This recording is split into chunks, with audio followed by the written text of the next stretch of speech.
As Minister with responsibility for community development, integration and charities, I'm keenly aware of the unique challenges faced by marginalised communities, many of whom bear the brunt of the social issues of our time.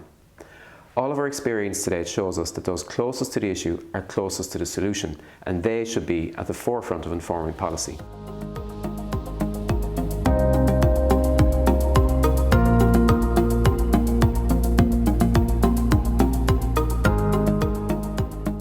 The production of the Guide for Inclusive Engagement in Planning and Decision Making formed part of a wider Dormant Accounts Funded engagement project, which we here in Pobal are delighted to be managing on behalf of the Department of Rural and Community Development. This guide is designed to support inclusive community engagement in planning and decision making. Inclusive community engagement is a right, produces better policies, strengthens democracy, builds trust, avoids waste, keeps the community involved, reduces conflict, and results in better outcomes for the process, agencies, and the community. Earlier this year, I launched a guide to inclusive engagement, and a series of training workshops have since been held across the country to provide practical guidance to local authorities, state agencies and community representatives on undertaking meaningful and inclusive local consultation and engagement. When it comes to communities who have experienced exclusion, they are the experts in how to address the issues that affect them. So the benefit of that is that you actually build trust with the people that you're engaging with, because if they understand and they realise that you're genuinely engaging with them and you're engaging with them for the right reasons and that you're on their side, you'll build up trust, you build up genuine connections and allyship. Well, I suppose it's very easy for me or for anybody who's working in this area on an ongoing basis to say what I think should or could happen. But unless I am talking to people who are living in that scenario, how do I really know? And I suppose the big thing about engagement is the listening element of it, because we are all inclined to talk a lot, but maybe we don't listen to the degree that we should be listening. When people, it may take some time, especially with disadvantaged communities, to build up the trust and engagement at the start. But once they do engage and participate in decision making, it leads to much more kind of beneficial outcomes to everybody. There are 9 principles that should be taken into account when engaging with local communities. The process must be genuine. A genuine process is respectful and open. This requires commitment and an understanding of the value of community engagement from those leading the process. The process must be purposeful. A purposeful process is one that matters. A process must be comprehensively planned. The process must be clear. You should be committed to making the purpose, scope, and possible results of an engagement clear to everyone. You should make sure the process includes everyone who is affected by the outcomes of the engagement process. The process must be collaborative. You should collaborate with other stakeholders when designing the process and putting it in place. For the process to be accountable, you must be committed to reporting back to stakeholders on what was and what was not included in the process. To make the process accessible, you need to identify and overcome barriers to engagement. The process must be fit for purpose. You need to make sure that the scope, approach, and methodologies of an engagement process are designed to enable those engaging with the process. There are 3 core phases in the process: planning, implementation, and review. I think it's important when we're planning anything to make sure that everyone, all stakeholders, have a part to play in it. So there's elements that would affect marginalised groups that wouldn't necessarily affect the main community, and there's ways that they may see things and ways that things may be in reality for them that mightn't be considered if they're not included. So I think if you are doing any kind of a process, it's very important to include people at as early a stage as possible to make sure that they feel that they can contribute to it.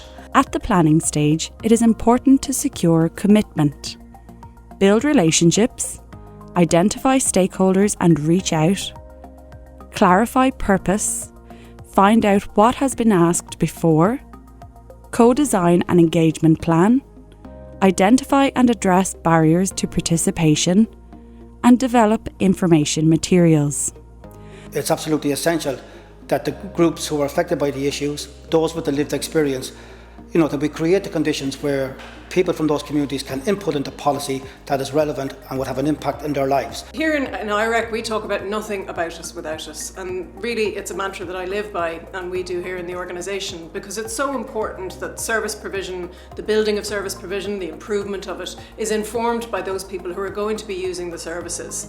And when we talk about community engagement, it's really important that engagement happens so that people don't experience further discrimination. It needs to go beyond consultation. They also need to be involved in the designing of the process. They need to be part of deciding what should be consulted about in the first place. Proper planning session allows those who are affected by those issues to be involved, to put an input, to have their voice heard.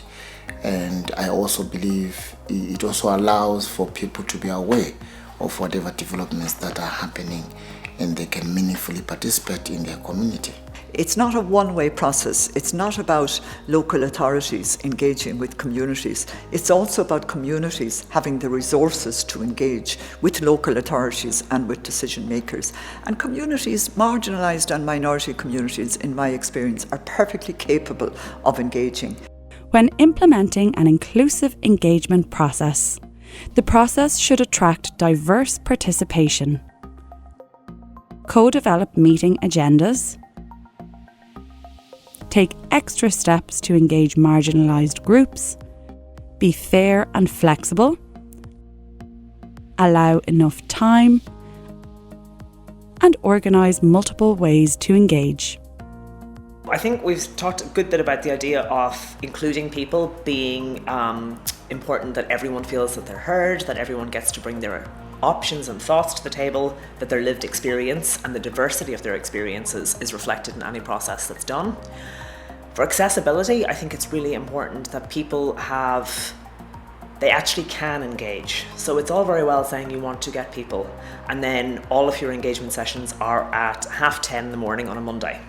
Most people are at work, so you're not giving options. So I think from an accessibility point of view, if you really do want to engage with people, you're going to make the effort to have different times, different types of engagement, different ways to engage. The consultation is not an event.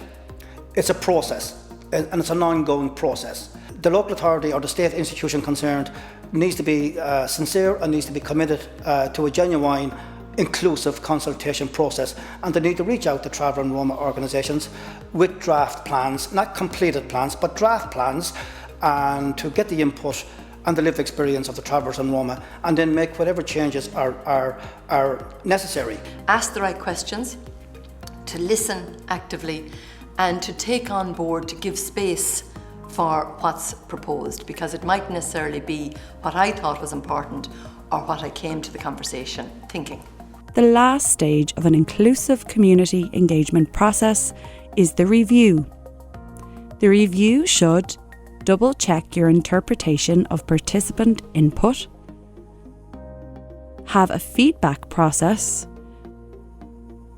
manage expectations, be clear what is possible and why, and use a variety of communication channels.